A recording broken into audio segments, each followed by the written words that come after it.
All aboard!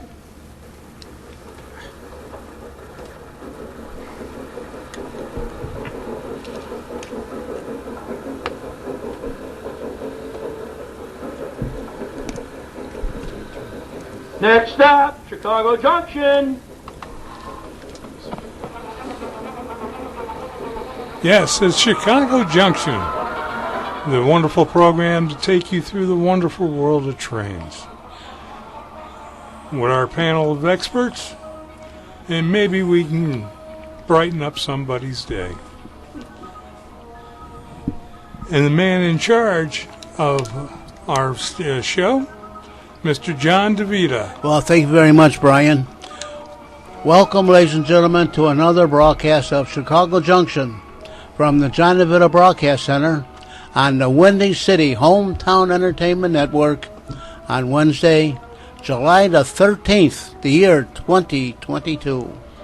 Today, the panel will be talking about railroads and model railroads. And now, to start today's broadcast, here's our announcer, Mr. Brian. Oh, thank you, John. Yes, my name is Rob Lou, and I'm also part of the panel. I'm a train enthusiast, do belong to several museums. I play with Lionel trains. Well, I play with any size trains I can get a hold of. And I do work on steam locomotives, and just like to have fun. And to my right, we have... Yeah, thank you so much. Good evening, everyone. My name is Mikey, and I've been, took a while to come up here. As I come from the south side. It was quite a ride, and just trying to keep my nerves in line here. So I do apologize if I was a little bit late there. But thank you guys so much, and good evening to everybody. As I said, my name is Mike, and I've been a railroad enthusiast since I was a little kid, 5 years old or so, and I worked my way up to G-scale models. My favorites, of course, are the Bachmann USA trains and Aristocrat trains. I own a few Dash 9s, an SD45, and SD70 Mac, I believe. So it's a pretty wild ride in my enthusiasm for these types of models. I like to keep that passion alive. Hope to transfer it down to my kids, if I do have any, and hope they enjoy them too. Good evening, everyone. My name is Kevin Berry. I'm a retired Chicago police sergeant, director with the Chicagoland Lionel Railroad Club, lifelong Lionel collector and operator starting at age 7, Christmas in 1957. I still have that set. It still runs. It can still bring tears to the neo-purists that have the top of the line. Got every electronic option that Lionel offers. My set has all of the original cars, and I think I only have one box car that's missing a corner on the foot rail on the top. Dave? Me? You? I'm Dave DeRuska. I am a recovering railroad employee. Retired for 8 years now, happily. I am also the vice president of the Black Hawk chapter of the National Railway Historical Society. I do the programming for them, as well as the Grand Poobah of Chicago Railroad History Month, which will take place in October. Next year will be the 175th anniversary of the first train to operate from Chicago. And other than that, I'm just trying to get by. Hi, this is Doug Kenyuk. I'm an officer in the Railroad and Short Lines Club of Chicago, longtime rail fan, N-scaler, like the little ones, also an adjunct professor at the local college, and just generally like trains. If it runs on tracks, I was asked once, what particular ones you want? I go, runs on the track? Yeah, that's it. That's good. The one thing that I did forget to mention, I'm also a volunteer, still doing presentations for Operation Lifesaver. And had a couple of them already, and setting up for another one. I was even on closed circuit TV on my last one at one of these retirement centers. Whatever gets the message out. Closed circuit retirement center, that's for all the people that can't walk and get in front of trains. Yeah, well, they got a bus that'll take them. They had one lady complain to me about the bus. The bus, we had this one driver. He doesn't like to stop at the tracks. Isn't he supposed to? I go, yeah. Give me his name. That's what happened. I gave him the name and I turned him in. Kevin? All right. We'll let Kevin go first. Thank you so very much. Whole bunch of stuff. 28th of June, CTA put out a 4-page blurb announcing that October they would be celebrating their 75th anniversary as the CTA. So October 1st at Daly Plaza, it'll be the Diamond Jubilee celebration. They will have pins and all kinds of stuff. And starting the 28th of June, which was like 3 weeks ago, customers can take a step back in time, although I don't know how you differentiate that from the service on the CTA currently. The CTA has wrapped its modern rail cars in designs resembling vintage rail cars that operated in the 50s, 60s, 70s, and 80s. So they have very nice color photos of the cream and green paint job with the orange stripe, the white over green, excuse me, my sinuses are trying to kill me. There's one car, and it's a silver car from the 3200 series. I would hope they would come out with one with the Spirit of 76. I particularly like that paint job. And, you know, there's no telling what they may have. They may put out the White Sox World Series car, the Cubs World Series car, the Bears. There's no telling what they are capable of doing. The gentleman out at the Chicagoland Lionel Railroad Club that runs the elevated section in the downtown portion of our layout has one of his CTA sets set up with the coach and all the Bears from the '85 Super Bowl team in the windows. So as it goes around downtown, you get a nice view of the championship team. Classic Toy Trains sent out their electronic letter today. Gave a very nice review to the Lionel Lion Chief Amtrak Genesis 50th anniversary car, and the and I don't think it printed it. It did not. The standard Amtrak red, white, and blue paint job. So they finally have the locomotive out now? Yeah, it's out, $449. And they road tested it, or the author of the article road tested it, and he says he was running it at 18 volts using his Android phone to control the Lion Chief 2 program, and it performed quite nicely. Menards has thrown the gauntlet down again in front of Lionel. They came out with a new group of coal hoppers to include the Susquehanna, BNSF, traditional black and orange Milwaukee, traditional yellow and green Chicago Northwestern, the cherry red over gray Pacemaker. Okay, fantasy paint schemes.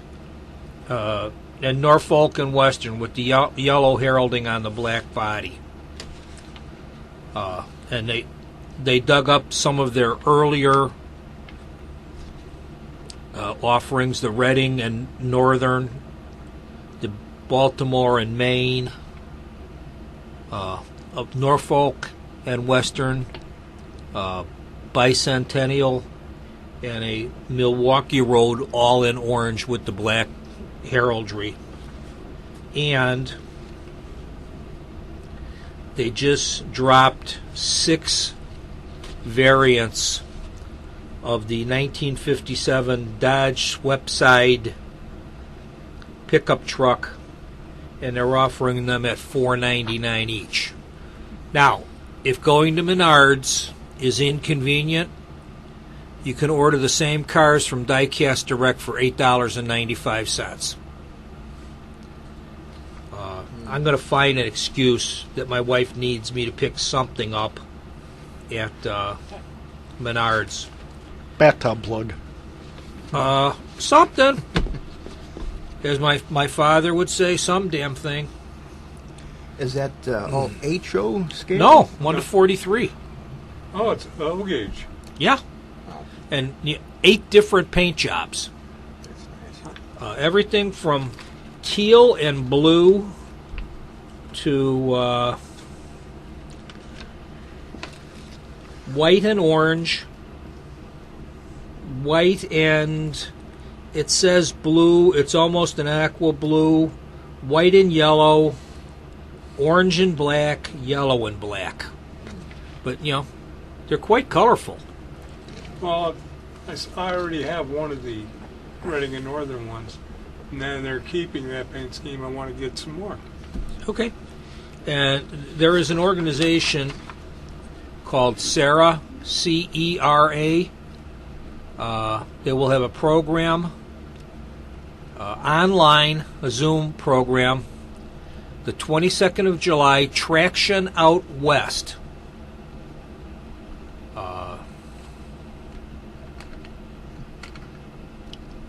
It's tinyurl.com/Sarah, all in uppercase letters, C-E-R-A, lowercase O-N, uppercase Z-O-O-M. The meeting ID number is 831-2668-5411, and the passcode is 959625, and I will give this to Doug, and hopefully he will, or I'll give it to Dave.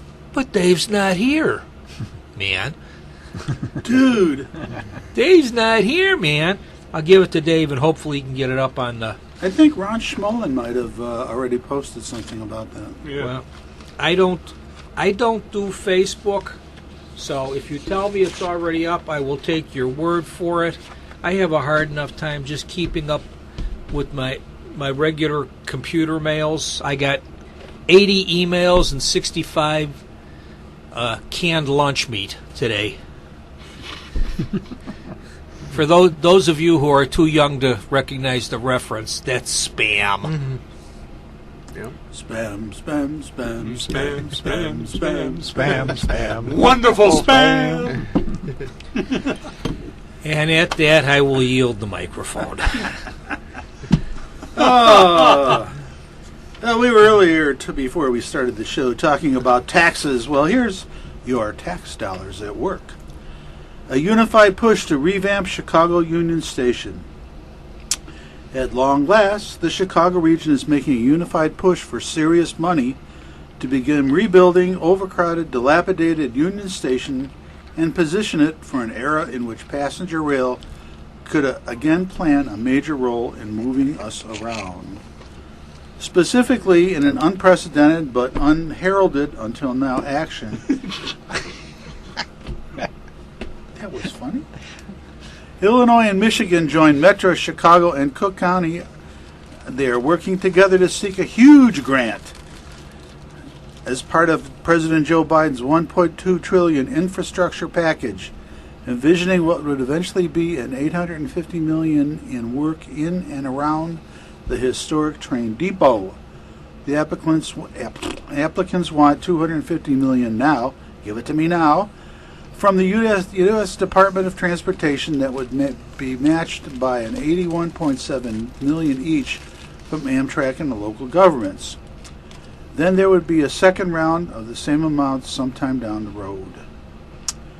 So they want to open up the old mail platform for use as a passenger platform. They want to focus on the first phase outside the station will focus on building a new track and realigning and making better use of the St. Charles Airline Bridge in the South Loop. Doing so will allow Metro to run trains south using Metro and Rock Island tracks rather than relying on the often congested Canadian National tracks. The work will also allow direct service from O'Hare International Airport to McCormick Place via Union Station. A key move that high-speed rail advocates consider a crucial piece of their plans for fast passenger trains nationwide. So the list goes on. Obviously, if they're waiting for money from President Biden's infrastructure package, they'll be waiting for a long time because that's just a pipe dream at this point. Also in the news, CSX is sending 137 information technology jobs to India. Oh, very, very good. Yeah, right. My brother works at 7-Eleven. Yeah, right. They're going to have terminals at 7-Elevens. CSX is partnering with an India-based company to outsource some of its information technology services, affecting 137 jobs, and they claim that it's going to make them a better railroad. I hope they don't outsource the traffic control. Well, they might do that too. It's bad enough it's coming out of Texas. Can you imagine if it comes out of New Delhi? Well, it's Texas. It used to be Jacksonville. Jacksonville, yeah. Yeah, I remember having to call the CSX dispatchers at Jacksonville. They know nothing about Chicago. No, they don't. They don't. But they're good old boys. Well, the Florida ones. Well, Amtrak is looking to have service going to Green Bay, Wisconsin, for all you Packer backers. Take the train up there to watch the Pack. Ohio is exploring passenger rail expansion with Amtrak. Yeah, see, that's a nice thing when you're talking about the train. That way they'll get off the Metro trains for a while, the Packer and the Bear. Northern Yeah, Lights. but that's what? 3 times a year they'll use it? Yeah. Northern Lights Express remains optimistic after Minnesota Senate votes for no funding in the next budget. There's a positive attitude. We're not giving you any money. Well, that's a good thing.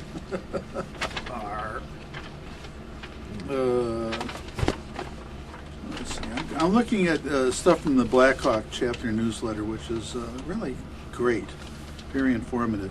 Study shows Northwest Illinois rail expansion costs would outpace ticket revenue. There's a surprise. It's going to cost more to expand the service than we'll make selling tickets. That's the way it works in this country. Durbin Duckworth announced $500,000 in American Rescue Plan funds for Metra to help the agency continue to respond and to recover from the COVID-19 panic. Metra breaks ground on a new Auburn Park Station facility to open in 2024. Those of you with knowledge of the Rock Island Railroad will know that there was a station at Auburn Park at one time. And actually the area around Auburn Park was a very beautiful neighborhood with a lake and some very big homes. It changed a bit since then. Oh, really? But actually the city came in and cleaned up the lake and the park around it. It looks really nice. Metro agrees to a $12.25 million settlement in a 2015 fatal crash in Hometown that killed 2 women. They were trying to go across the crossing at 87th Street in South Pulaski, and the collision involved the train, a vehicle, and a pedestrian, who I believe was killed as well. And Amtrak had to pay? No, Metro.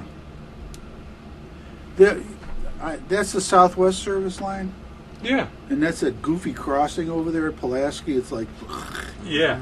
That's the one they were supposed to have re-engineered last summer. Oh yeah, wow. 3 women in the car suffered serious injuries in the collision between the train and the car. Resulted in a 19-year-old pedestrian being hit by the car and dying 2 days later.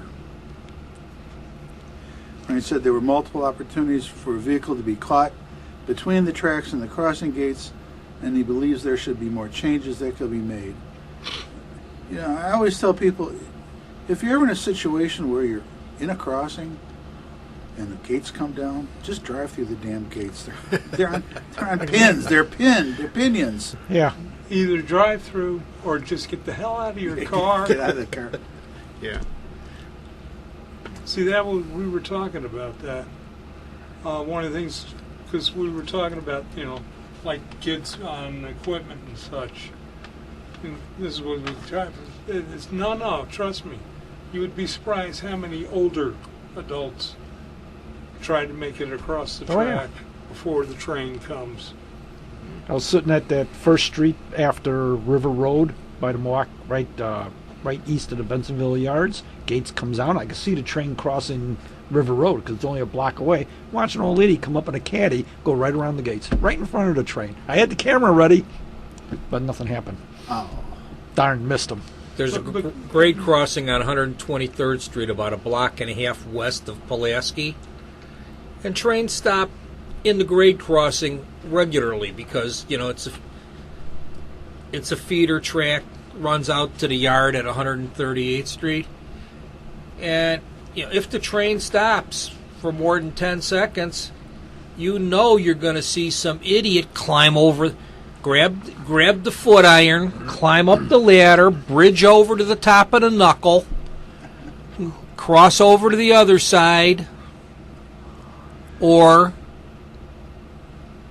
it's usually a skinny female tries to shinny under the knuckle. Oh, I've seen people do that. I saw a great video on YouTube. This kid climbs up the side of the tank car, and he has problems climbing up. He keeps on slipping. He gets on the tank car, and then he starts running, and he's going to jump over to the next tank car. So he watched Unstoppable. He didn't make it. Slipped, fell off, bang. And I bet you his parents are suing the railroad. Oh, probably. Probably. On Virtual Rail Fan, he does the daily grab bag where he has snippets for about 20 minutes long for the previous day. And every so often, he'll put the red sticker in the bottom saying Darwin Award, and he'll have video of somebody climbing between the cars, climbing over the cars. But the funniest one was some guy was delivering for Amazon in LaGrange. He parks the truck, goes across the street to deliver. Meantime, a train comes through and stops for some reason. So this guy rolled over the flat car to get back to his truck. And they got it on video. You sit there and watch, and it goes. And this guy who runs Virtual Rail Fan, he'll play it back again in slow motion just in case you didn't see it the first time. Oh, Goodbye street running. South Shore service in Michigan City. Hello, double tracking. If you have been keeping abreast of the big changes in Michigan City, they are eliminating the single track that used to run through town, and they're double tracking. And they're working on it now? Yeah, oh, yeah, that whole place is torn up. Yeah. Let's see what else we got here. I'm going to get away from the politics stuff. Oh, come on. That's the fun stuff. Oh, yeah, there's just pages of, more money for this and more money for that. Yeah. Why the U.S. Army's rail transport system is a wreck. The U.S. Army's rail transportation system is a wreck, according to a recent U.S. government report. The Army depends on the railroads to move personnel and equipment, especially heavy vehicles like tanks, but the tracks connecting Army installations are in poor repair, and the Army lacks sufficient railroad crews to transport units to ports for deployment overseas during a crisis. Why do they keep cutting the service? No, I mean, you have to get rid of 25,000 troops. You have too many people. Sort of like the railroads. Hey, we're going to do more with less. Because we have people in the office that know more. Oh, okay. Well, it used to be they counted the Guard and the Reserve as part of the force structure, but they always said grandmothers and invalids first, and with Desert Freedom and everything else, they pulled so many Guard and Reserve units up on active duty and then had to move their equipment from Camp Ripley, Minnesota, and Fort McCoy, and where the good Lord lost his sandals. And, after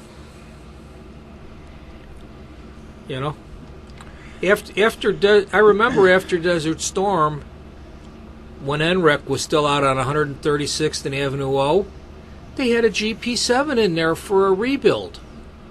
They had worked that poor little engine so hard, it sounded like a sound effect from a Warner Brothers cartoon when it tried to start.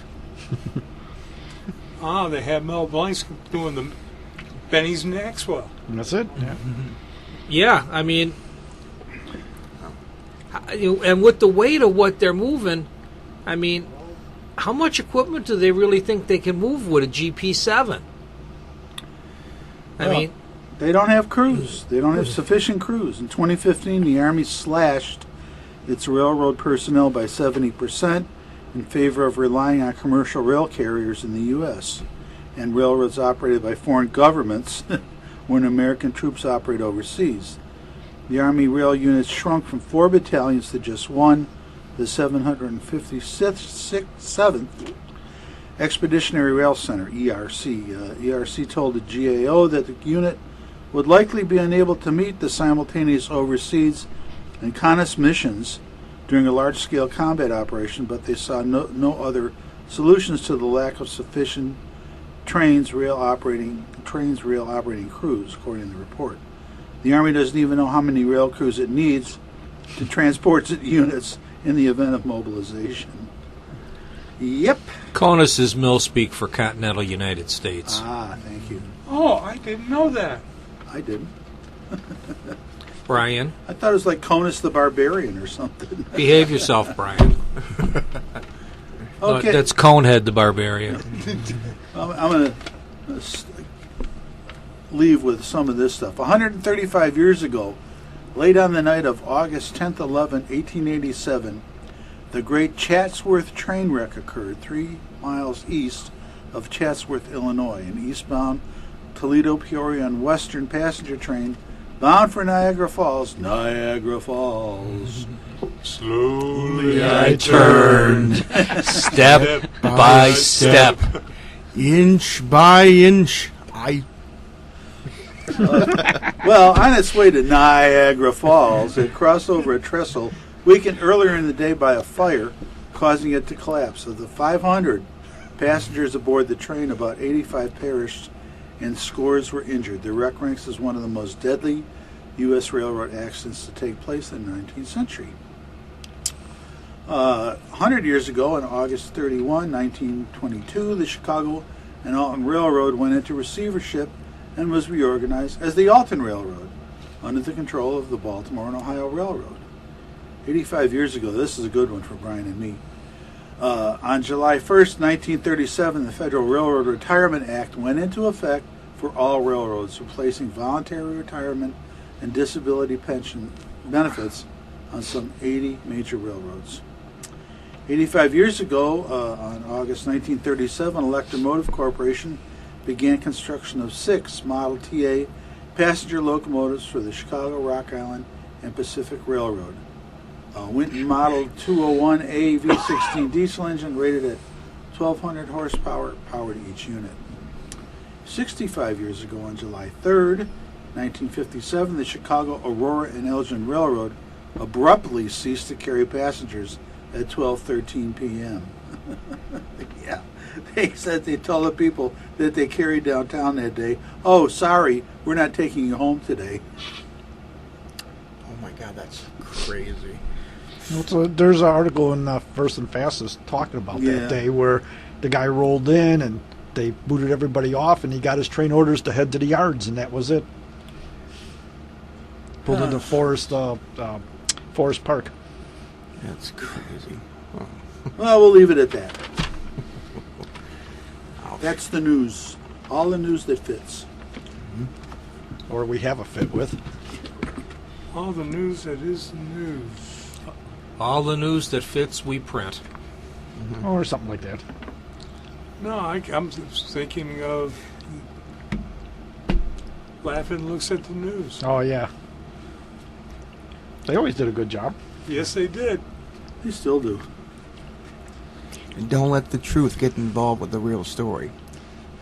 Okay, you ready? Hit it. Da-da-da-da. Hit it, D-Man. Well, I got a couple items here.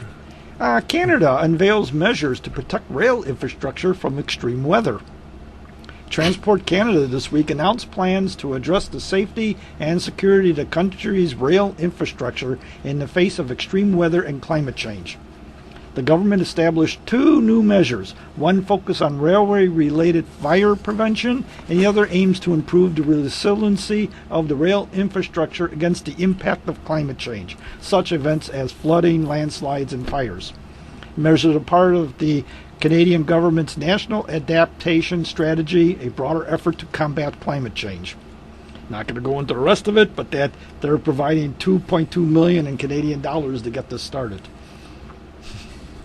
So that's what, $1.75 American? Yeah, something like that. And the program is accepting research proposals until September 28th from the railroads. So they're going to ask the railroads, what are you going to do if there's a fire? Probably run the trains anyway. Got some automation news. Rail Vision has launched a long-term pilot program with Rio Tinto in Australia for AutoHaul, a proposed automated long-distance, heavy-haul rail network as part of the company's contract with Hitachi Rail Systems. The lead project technology partner and integrator, the Rail Vision mainline system, will be tested in Western Australia for 3 months. ASTM, as they like to call, pilot project for autonomous driving is entering the next phase, testing automation in regional rail transit via European train control systems. The test will occur in northern Germany and is funded with 5.5 million euros to buy the necessary equipment for 2 test vehicles.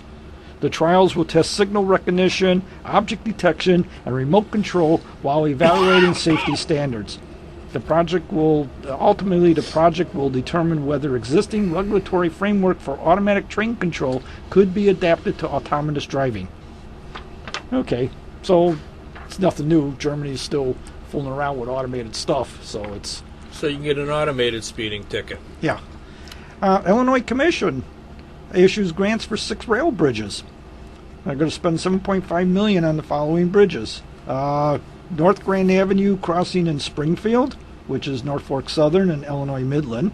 $2.5 million to do grade separation near Galesburg. It doesn't say over the BNSF yards.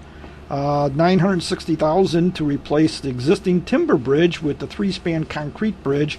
Manassas County Highway Department will construct that bridge that carries Country Club Road over Illinois Central near Metropolis. $400,000 to install automatic warning devices at Brink Road and Fenton Road in Meridian Township. BNSF pays the rest. $300,000 to install automatic devices near the IC tracks in Girthy, Illinois. And $300,000 to put warning devices on Watson Road near El Dorado. Illinois Central again owns the track, which basically says CN, CN, CN. I don't know why they separate it out, but here's one that'll delight Dave and Brian. FRA requires railroads to create fatigue risk management programs. The FRA published in the Federal Register a final rule on fatigue risk management programs for certain passenger and freight railroads.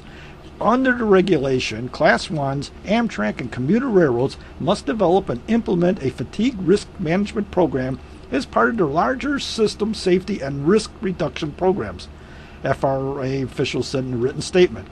Before submitting the FMRP plan, the FRA has for approval, each railroad is required to consult with affected employees to identify fatigue hazards as well as specific actions to be taken to mitigate or eliminate those risks.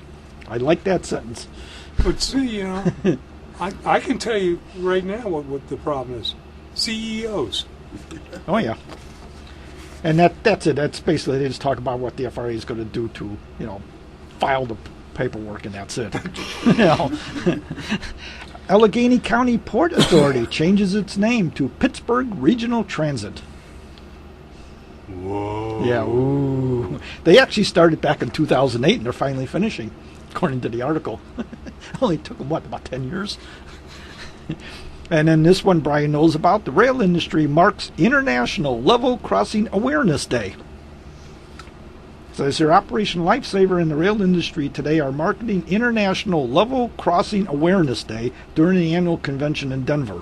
Officials from the FRA, the International Union of Railways, American Short Line and Regional Railroad Association, and other organizations were present at the meeting.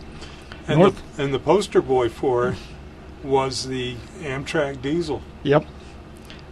North American freight railroads understand the need to reduce and eliminate incidents at grade crossings, particularly because so many of these tragedies are preventable, said the American Railroad president. As part of the conference, an Amtrak P-42 diesel was carrying the slogan, "See tracks, think train." And that's it. That's what they're going to go. First major rail project in 30 years clears final regulatory hurdle. Appears that in Utah they're going to get their 85-mile-long railroad that includes several tunnels and bridges, price tag of $1.5 billion. The 7-county infrastructure coalition is building a line to connect with the UP.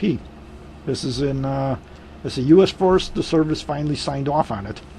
And it's Utah's Ashley National Forest. It's running through there. Doesn't say where it actually runs. But it's built to alleviate a bottleneck in that area. Okay. Yeah, $1.5 billion. It better do something. Up one tree, across the sky bridge, and down the next. Yeah, you got it. U.S. DOT announces over $573 million in funding for new grade crossing elimination program. Well, see now, they want you to be aware of a grade crossing. These guys want to eliminate it. Makes sense. The new competitive discretionary grant program was created by the bipartisan infrastructure law and will be administered by the FRA. At least 20% of the available funding will go to rural and tribal areas. Recent grade crossing accidents in Missouri and California have underscored the tragic consequences of collisions. In 2021, there were approximately 2,148 grade crossing incidents, resulting in 236 deaths and 622 injuries. Typical day in Chicago. In too many communities across America, outdated railroad crossings are unsafe. With the resources, we can improve the rail crossings and help people and goods get to where they're going more safely. The rail crossing elimination program will make the grade crossings safer and eliminate them altogether in the coming years. Not for $570 million, billion maybe, but not million. But just what about the stuff that are downtown. Yeah. I mean, how are they going to eliminate them? Dig a hole. Dig a hole, yeah. Tunnels and bridges. The Railroad Crossing Elimination Program will fund projects that create grade separation, such as overpasses and underpasses, as well as closures, track relocations, and improvement or installation of warning devices at crossings. I like to see them on the north end of Chicago Union Station. Yeah, I know what you're talking about. Yeah, I want to see that overpass. Yeah. Well, no, they'll just lower the tracks and cover it over like they've been doing. This is a matter of time. Oh, dig a trench. Yep. Like they did in Oakland. Put the Alameda, and then flood downtown Chicago again? Yeah. Why Oh, not? okay. Yeah. This is, let's see, earlier this month the FRA awarded $368 million, well that's more than half of the money, in consolidated rail infrastructure and safety improvement programs, to grants to dozens of projects that will upgrade or eliminate grade crossings. So they're just spend money, but they already spent half of it in one shot there. Shortline Railroad Company wants to stop rails to trail effort. The Genesee Valley Transportation Company has filed a complaint in U.S. District Court for the Northern District of New York against Lewis County. The county wants to leverage eminent domain to turn railroad tracks that are part of the Lowville and Beaver River and Mohawk and Rondak and Northern lines into a trail. County wants to take over 37 miles of track for recreational use. Genesee Valley wants to see the Federal Interstate Commerce Commission Termination Act rules enforced. The rules cover steps and approvals required to condemn a railroad that has been abandoned and outlines other railroad operations like statutes, rates, and renewal of inactive tracks to prevent abandonment. A surveying company who was hired by the county has already scanned the right-of-way, and Genesee Valley wants the court to prohibit trespassing on railroad property. Back in February, Genesee Valley was informed, as per eminent domain law, that Lewis County would enter the property to perform surveys and other investigations. Genesee Valley said that the inactive segments of tracks were abandoned and objected to the eminent domain move. The county also ripped up 300 feet of track, and Genesee Valley wants that section to be replaced. Genesee Valley is open to allowing the county to use land that runs parallel to the track for recreational trail. County officials believe that option would be difficult.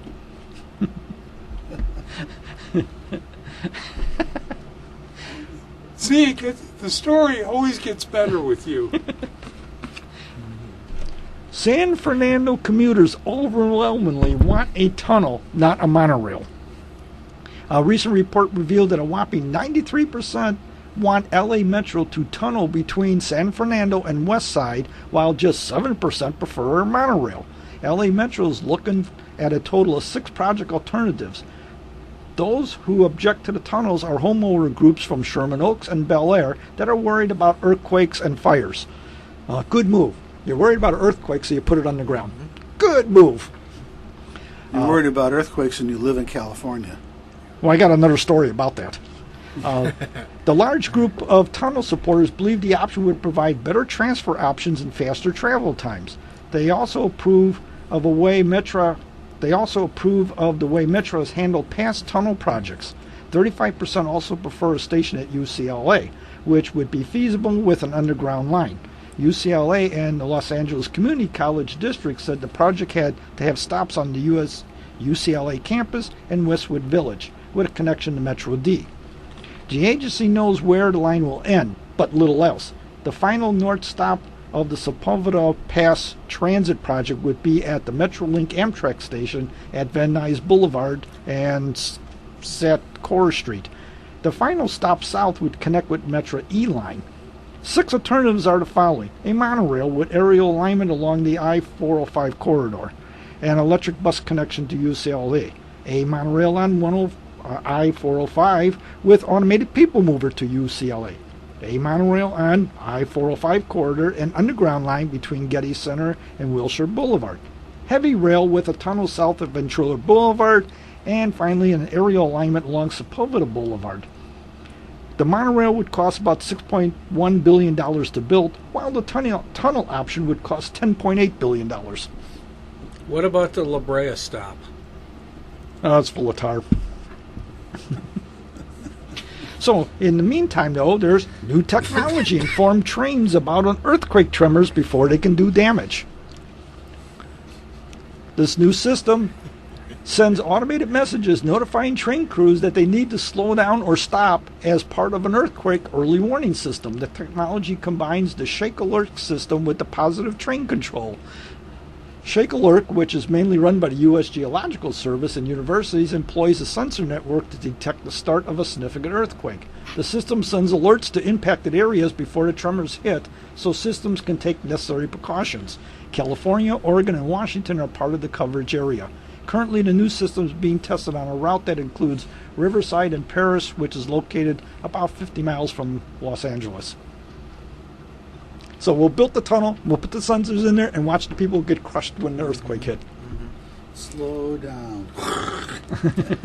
You're Not in the tunnel, no! Not in the tunnel! You're in a half-mile long tunnel, and you get a slow down because the sky is falling. The sky is falling. Or somebody hits the switch by accident, like they did when the missile warning for Guam, when they had the accidental missile warning. So, and BNSF permit to build a bridge in Washington State is denied. The Class 1's permit to replace a bridge between Mount Vernon and Burlington was denied by the Washington State Department of Ecology. The BNSF plans to reapply for the permit, but it has some work to do. The Department of Ecology needs to see plans detailing with water quality protection, debris management, and construction methodology. The Class 1 also needs to complete an environmental review that would evaluate the ecological impacts of the project. BNSF, which wants to build a new bridge 30 feet downstream from its 122-year-old bridge, plans to resubmit the permit application as soon as possible. The project will also include the installation of 2,200 feet of new rail connections to the existing tracks. So let's see, you're on a 122-year-old bridge that could collapse at any moment and dump all kinds of stuff into the river, but how are you going to build that new bridge? Oh, yeah, wait a minute. Are you painting it with lead paint? No, you can't do that.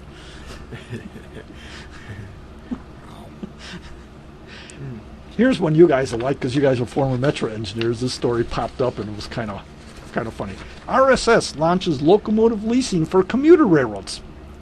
RSS said was established to help commuter rail agencies meet urgent service delivery challenge, replacing end-of-life diesel-electric locomotives with new capacity that is cleaner, more reliable.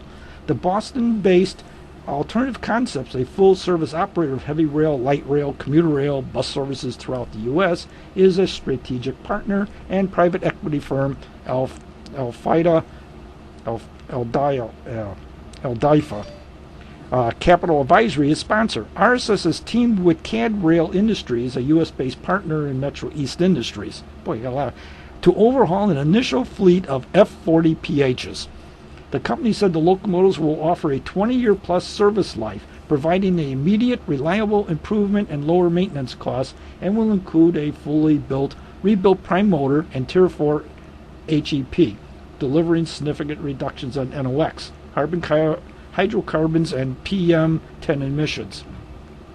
RSS lease contracts will be eligible for FTA, capital investment funding. Additionally, the units will be built to standard specs, allowing them to be seamlessly integrated into agency, existing fleets, and maintenance programs, and will include fully rebuilt electronic packages to enable installation and integration of agencies' positive train control. RSS will provide flexible lease terms. Having spent 2 decades at the intersection of government operations and finance, they know very well that agency leaders will deliver reliable, best-in-transit for the stuff. Guy was a former director of Massachusetts Bay Transit Authority. So, what basically RS is doing is they're going to buy up all the old units, rebuild them, and lease them back. Oh, it's in there? No, it's about what they're buying now. Oh, okay. That's Yeah. the Railway magazine. Yeah, railway. Yeah. So then my final story, and this one is another one these guys will like. PSR actually helped shippers deal with supply chain shocks. Huh? Yeah, it says, however, PSR is not without its critics. For instance, veteran railroad consultant Jim Blaze recently penned a provocative article in Railway Age condemning the implementation of PSR as an abject failure, beset by poor performance and unhappy shippers. While Blaze is not alone in opposing PSR, various unions as well as their allies in Congress have pushed legislation that would force the railroads to largely dismantle it. For starters, it's simply way too soon to impose the verdict on PSR. Most railroads have only implemented PSR in the last 5 years, and most of them entailed a gradual adoption that took a number of years. What's more, as railroad consultant, he can attest to the fact that the railroads may have made the necessary investments in PR, making the necessary corresponding changes to corporate culture and traditional ways of doing business is another chore upon itself that is far from complete. PSR is a massive undertaking that affects every aspect of rail operations, and bureaucratic resistance remains heavy. Because we should keep in mind that in the past few years have been anything but ordinary when it comes to logistics and freight transport, and that judging any changes to logistics Answer the phone. no, it's a reminder. Says here, once the vaccinations are over, blah, blah, blah, blah. In the past few months, the war in Ukraine has disrupted business. They blame that. The data Blaze presents makes his case bears out this reality. For example, he claims that on-time performance for CSX carload has degraded. The fact is, the statement is not supported by evidence he provided. CSX data he presents shows a dramatic improvement in on-time performance from 58% in 2018 to 83% in 2020. Unsurprisingly, on-time performance receded in the past 2 years and just stands today at 64%. He attributes all the decline to PSR and not even mention the pandemic. Blaze shows similar graph for intermodal on-time performance. The graph shows a 67% rate in 2018 and a 96% rate in 2020. Rather than acknowledge that PSR has achieved improvements, Blaze resorts to unsubstantiated claim that Conrail, CSX predecessor, would achieve a 95% on-time performance, allowing him to again to declare PSR a failure. And this finally wraps up with says, any rail logistic professional knows that comparing CSX Intermodal to Conrail, which transitioned from a Class 1 when it was split up by CSX and Norfolk Southern into a switching terminal railroad nearly a quarter century ago, doesn't make a whole lot of sense. There are massive differences in scales of operations of the railroads today. Volumes on today's railroad, both in total and per mile volumes, are much greater than they were in the 1990s and are more precisely measured systems. The loftier service goals, even shipper expectations, and every metric used by shippers have changed over the past quarter century. There is no simple way to make such comparisons or claims. Railroads, like all other business, strive to improve productivity, and evidence clearly shows that PSR carriers did boost productivity and performance before the pandemic wreaked havoc with the country's supply chain. Claiming that the inability to maintain this performance gains during the past 2 years is a mark of failure, again, that doesn't make much sense. So basically the guy argues with himself. He says, yes, it's a success. No, it's not a success. How do you measure success? Oh, let's go back to 1990 and compare it to 2020, which you can't do. I found something that I had missed earlier. This is from the High Speed Rail Alliance. For the first time later this year, a major American airport, Orlando International, will have intercity trains directly serving one of its terminals, thanks to the private railroad Brightline. So Brightline is finally making a mark on Florida for something other than their weekly confrontations with motor vehicles. This was the last article. We're going to do this one last because this one ties right into that. It says, why Mickey Mouse won't get his Brightline station. Because Walt don't own any stock in Brightline. No. It's a tri-agency fight. There's Brightline, there's Sunrail, and there's one called Right Rail, WRIGHT. And all three of them are fighting who's going to provide service in Orlando, Florida. Brightline's going through Orlando to get to the airport. In the original plan, they had a station at inside the Walt Disney World and inside Universal Studios, so they could bring people and drop them off. Right Rail got to force a change in alignment along with Sunrail so that the tracks no longer run along the International Highway corridor. They pushed it further north so that the Bright Line is now outside Disney World but on the edge of Universal. So Universal, which is paying for the station, said, yeah, no problem, we'll build the station. But because the alignment now is away from the property of Disney World, Disney says we're not going to build the station. So they're still fighting over the alignment for Brightline to get to the airport. And then from there, they're going to go to Tampa Bay. Brightline. Yeah, it's a big 5-page article. I'm not going to read the whole thing, but I read through it and summed it up in a couple of sentences. It's 3 transit agencies fighting over who's going to serve Orlando, the airport, and the surrounding area. Sounds like they're fighting over who gets the biggest piece of the pie. Yeah. Exactly. Considering, like you say, Brightline's doing better than them. And they want to slow them down. They're probably, Again, the big P. When have the best and brightest ever not been bit about the ankles by the smaller, weaker dogs? Oh, yeah. Okay, Brian, you're up. Got anything? Mike? well, yeah, you guys mentioned a lot about the FRA and mentioned about they want to put a regulation in there about fatigue, engineers asleep at the controls there. It just brought back a memory. One of my buddies, his name is Chuck Williams. He's actually part of our group, the Ghost Research Society.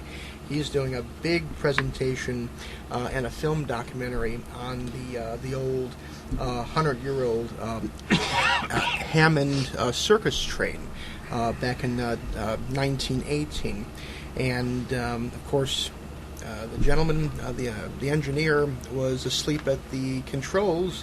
It was at 4 a.m. in the morning, nearing Hammond, near Gary, Indiana, and killed 86 people, and caught fire, and it was a tremendous tragedy back then. And I'm all about history and philosophy, and this just brought back a memory, and it's, I kind of agree with that article in a way. If they're not taking precedence of what happened in this time, back in 1918, just like the Titanic, of course, with the lifeboats and all. There's a lot of folks.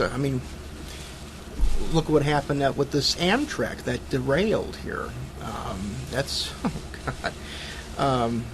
and I believe there was an incident back in Germany. I can't remember the township offhand right now, but there was a derailment as well, killed a lot of people. And so I think some of these regulations should be updated in a way. They should take after or look after what history has taught them in a way, and implement those new strategies so that it can save people in a way. So I kind of agree with it, and I'm on the fence actually, but No, I agree with you. Mm-hmm. Except we've talked about this before. The CEOs and upper management of these Class 1s into this precision railroading, they don't want to give people days off. They haven't actually. The talks that they're doing now is going to be very volatile, because 96% of the union employees with BLET, they voted for full strike. Yeah. All the class, particularly towards the Class 1s, because they're coming out with, like, following BNSF's lead. He wants an engineer to work every day. Conductor, he wants to work every day. He doesn't want him to give him a vacation. That's crazy. And he says, if you're not working, you get penalized. You know, getting brownies for not working a day. Now, come on. You got to get some sleep. Not only that, but they don't want to hire enough people. Well, because a lot of the furloughed ones that they did, they went and took their retirements. Yeah, they're not coming back. Because what the railroad was doing. And they're telling them, shove it. That's crazy. And what they're trying to do is take away the benefits that the union has. Right. Mm-hmm. That's crazy. Yeah. You see, what it is, they're going back to, you know, this, well, yeah, it's why we need the automatons and stuff like that. The same thing is happening with the Chicago Police Department. There are many officers that have had only one day off a week for the last 7 or 8 weeks. You can't be 100% that many hours a week and then only have one day to take care of yourself and your family and get charged up to go do another 6 days. That's right. You don't have a life. Well, it's not that. You know, you can do it in combat because you have to, but this is employment should not be looked at as combat. But see, that's, you know, it's just like that. Yes, I was in combat. Yes, I know what goes on. But we didn't do it for a year straight. Or even 6 months straight. Yeah, you guys were released for R&R occasionally. Yeah. Rape and run. But these guys haven't even gotten a pay raise since 2019.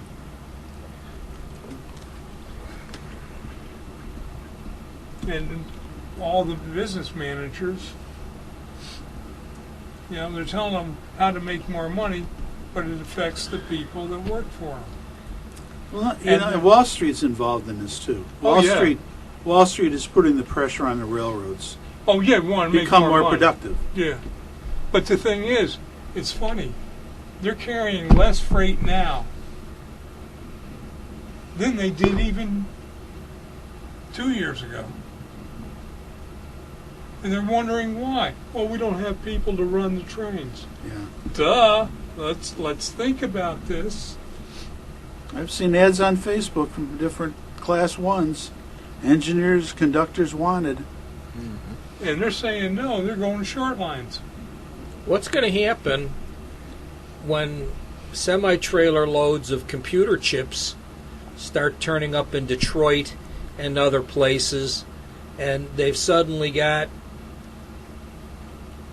car carriers coming out the wazoo that can't be moved? They're going to think that junkyard outside Los Angeles is going to be paradise compared to what it's going to look like. I mean, it's bad enough now that they don't ship cars with radios and hubcaps. Great point. You know, he mentioned, you know, they're having now this automated trucking system now. You go on the freeway, the expressway, and you're going down there, and you look to your side.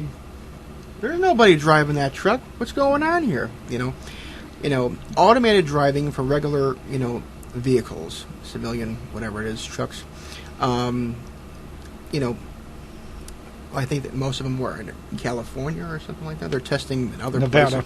Nevada and Arizona. Yeah, and they. I think I saw. There was this one little clip here on YouTube. The guy, it was on the news. The guy was sleeping in this electric car. It's automated vehicle, and he slept for about a good 45 minutes. And I'm like, good God! Anything in a split second could happen in a moment's notice, and this is what happens. I mean, anything could happen. I'm just like, Why would you risk something? Kids in the back seat or something like that. But or that's another- what they're selling for automated vehicles. I mean- you don't drive. You do something else. Play on the computer, sleep, mess with your mistress, whatever. I'm just like, I think technology has taught us that every human invention, some type of technology, is fallible. And they're trying to make it infallible.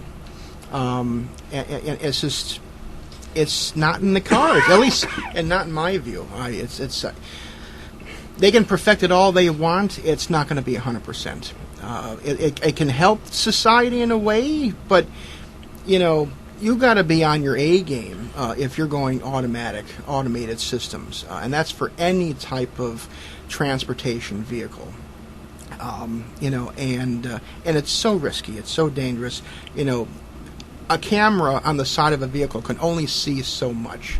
They have a 360 view, I understand, but seriously, you have to counteract you have to incorporate, the weather conditions and split-second moments. It could be all over in a second, and there goes your $1 million fortune of an experiment, a prototype, on top of it. So, yeah, it's a hell of a risk.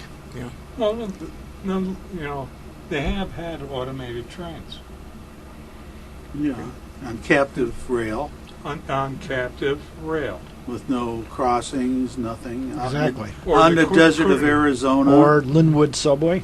Ohio. Linwood Subway. Yeah. There was one, Muskegum. Yep. They had them, and then there were some transit systems that were also automated. Yeah. Go to O'Hare Airport. There's one right there. Yeah, Oh, wow. but I The mean, Goofy Train. yeah, but That's what I call it. but just like, we're talking 10, 15 years ago, 20 years ago, even in the 90s, they were working with it. Now, yes, they kept somebody in the cab just in case, Right. because they were perfecting Right. the systems. But what they're looking at, Is replacing the human completely. it's, I don't know if it happened to any of you guys, but all of a sudden now I'm getting spam on Facebook. Oh, what else is new? And the first thing was, 2 days after that accident with Amtrak, with the rock truck, there was a big advertisement, 150 people hurt in that wreck. And we and it was preventable if they had an automated gate. Now we're talking in the middle, Of nowhere. literally, we were in the middle of a cornfield. Yeah. And it was a gravel road. Why did he stop on the tracks? Because the train hit him. How long was he on the tracks? Yeah, who knows? Let's see that, so many things about this is so wrong. So were these law firms or something that were? Yeah. Oh, okay. It was Oh, yeah, a law there's- firm. There's The vultures. Right now, there's 63 various lawsuits right now filed. Oh yeah, Amtrak.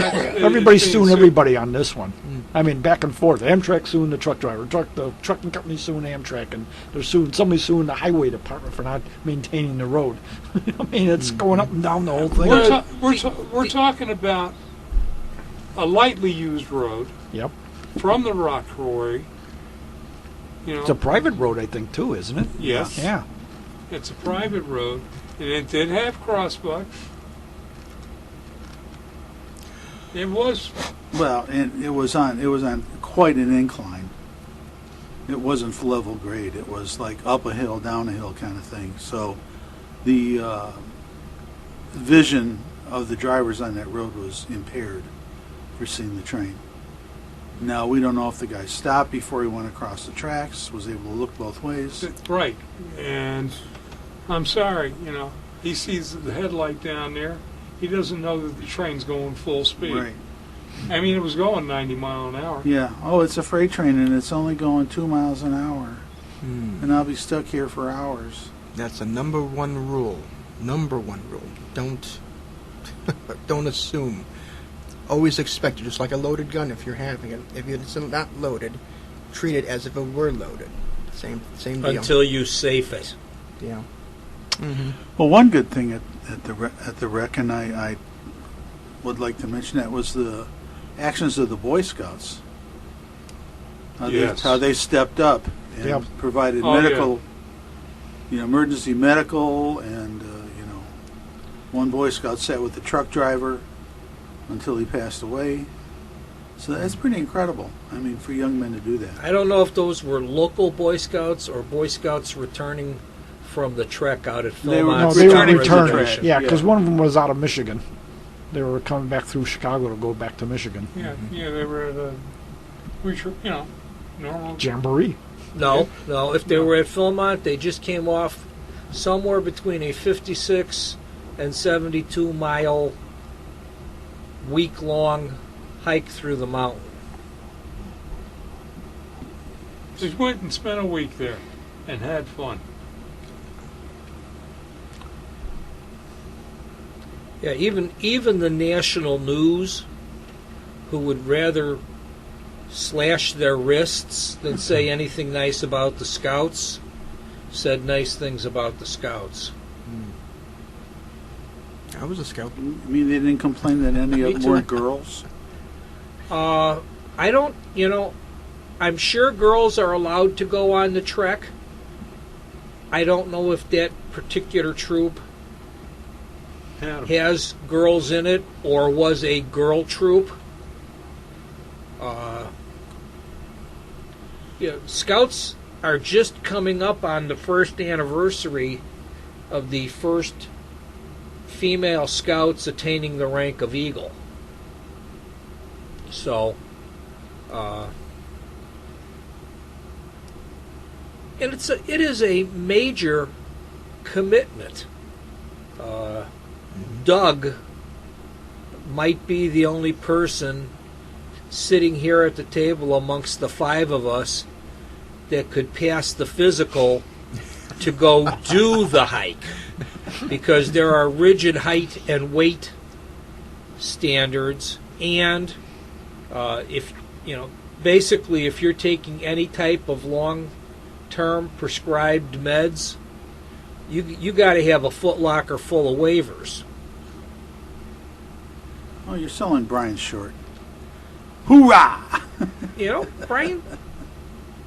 Brian would be close to being the other person who could qualify.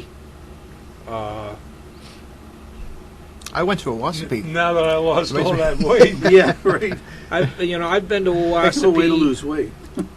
between my Yeah, time weight and my too. time with my son and my time with the troop after my son. I've probably been to Owasso 10 or 12 times.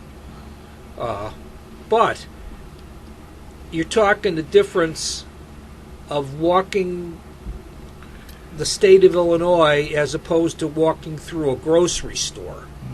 They gotta pack everything they're gonna wear. They gotta pack what they're gonna sleep in. They gotta pack everything they're gonna eat. They gotta pack their water. They train with 60-pound backpacks. Well, it's like the AT trail. But they have points where you can send supplies, and once you get to a certain area, you can. They do. Then you resupply. They yourself. resupply out in the field, but those resupply points are like every other day, and they may be 10 to 18 miles straight line distance apart, but with the ups and downs and everything, Oh yeah. Well, yeah. there's a trail there that's a mile going out and a mile coming back. It's called the Uraka Trail, and it's literally one step forward for every one step vertical. And by the time you do that 1 mile hike, number one, you want more water than you brought. Number two, you want a shower. Number three, you want clean, dry socks. And number four, you don't want to go to dinner, you want to take a nap.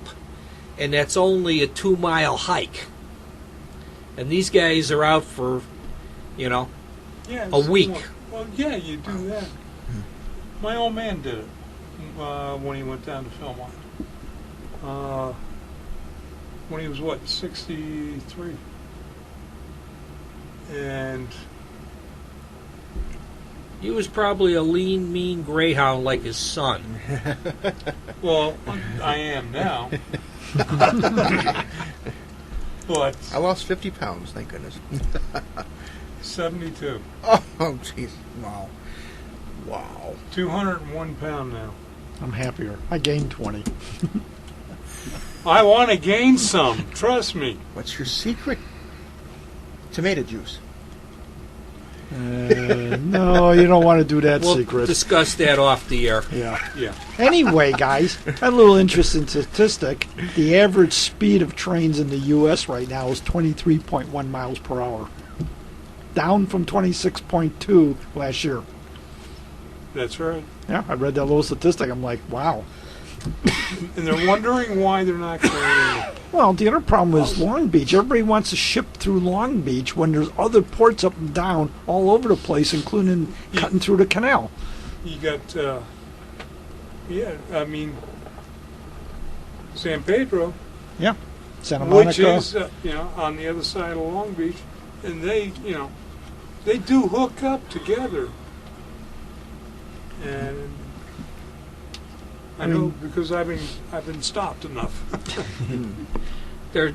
California's got some weird rules about trucks and drivers Oh, that yeah. can service the ports. And they could make a few accommodations to help. No trucks over 7 years old. No privately owned vehicles. Right. Yeah, you have to be associated with a company. No independent drivers. Yes, this is California. Naturally. So this is why we have a trucker shortage in California. It's not that there's a shortage of truckers. They won't allow independents. They won't allow trucks over 7 years old. And they won't allow any trucks with foreign registration. Yep. Even if the load is heading across the border, either to the north or the south. Yeah, just remember, Newsom wants to run for president in 2024. Who is Newsom? Newsom? Yeah, the governor of California. He's going to have to run against the incumbent. More like a nuisance. Which one? So anyway, I just thought I'd throw that statistic out there. It's kind of interesting. Diane Feinstein's going to throw her hat in the ring? Again? Probably. Where are they going to find the formaldehyde to keep her moving? Yeah, The same. Well, the same with what's her name? I brought an article about Are we railroad done? bottleneck Huh? at the Are we nation's done? We're well, getting done. railroad Oh. bottleneck at nation's busiest West Coast Oh, port here we go. reaches inflection point. I don't know what inflection is, but Bending. 60% of all long dwell containers at the port of Los Angeles are rail-bound. Containers' wait for rail is a little over 8 days for the ports of Los Angeles and Long Beach. East Coast ports, including Port Norfolk, Port Savannah, and Port New York and New Jersey, are seeing more shipping activity as a result. Slowdowns involving containers limits future availability and constricts supplies, which can spark an increase in container prices. Congestion was one of the reasons behind surging freight prices during the pandemic, prices that have been passed on to the consumer, contributing to inflation. 60% of our long-dwelling containers are scheduled to go to rail.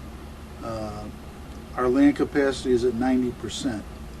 The increase in time in the import containers staying in the port is one key metric being tracked by the CNBC supply chain heat map. Vessel anchorage berth times are steadily improving, although the more boxes to land at the terminals, but the fact that rail car capacities are limited will mean future containers may start stacking up at the yards waiting to be loaded and moved. Wait times for containers leaving the Los Angeles and Long Beach continues to tick up. The dwell time for a container bound for rail is 7.5 days in Los Angeles and a little over 8 days in Long Beach. Let's see if they mentioned any of the other. Yeah, because they can go through, even the Port of Vancouver can handle containers and come over to Canadian railroads. There's Seattle, Portland, San Francisco, and that Oakland area.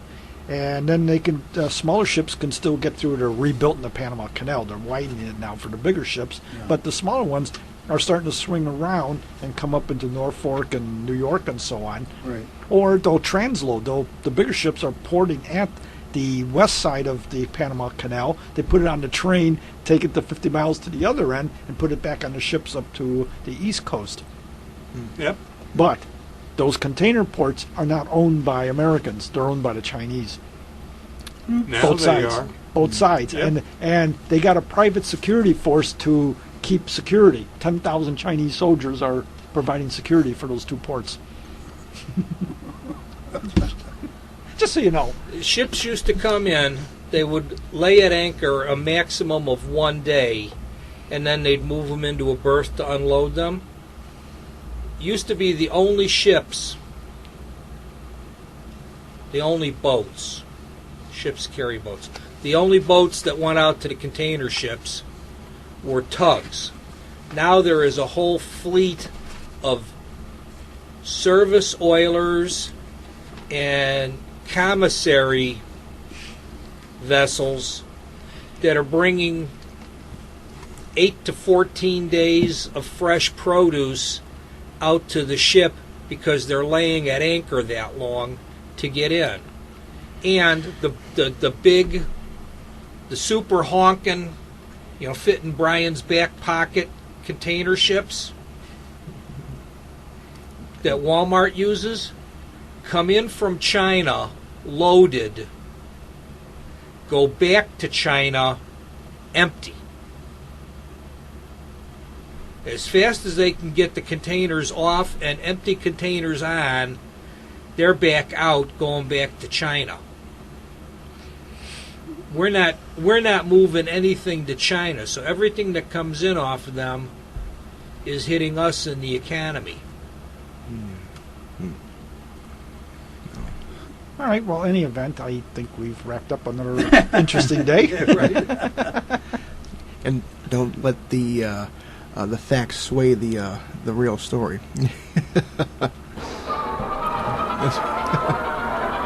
When myth versus the truth, print the myth. As our train pulls into the station, we say adieu.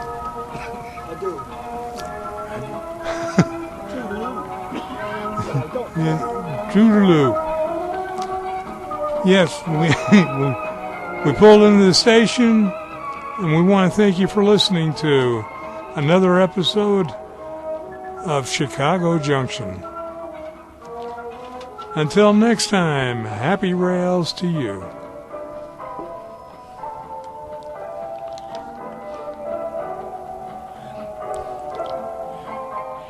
You have been listening to Chicago Junction on the Windy City Hometown Entertainment Network from the John DeVita Broadcast Center on Wednesday, July the 13th, the year 2022. Chicago Junction was produced and directed by John DeVita, and our special thanks to the executive producer of Windy City Hometown Entertainment Network, Mr. John Shikanda. This broadcast was pre-recorded on Wednesday, July 13th, the year 2022. Until next time, friends, please be safe and thanks for listening.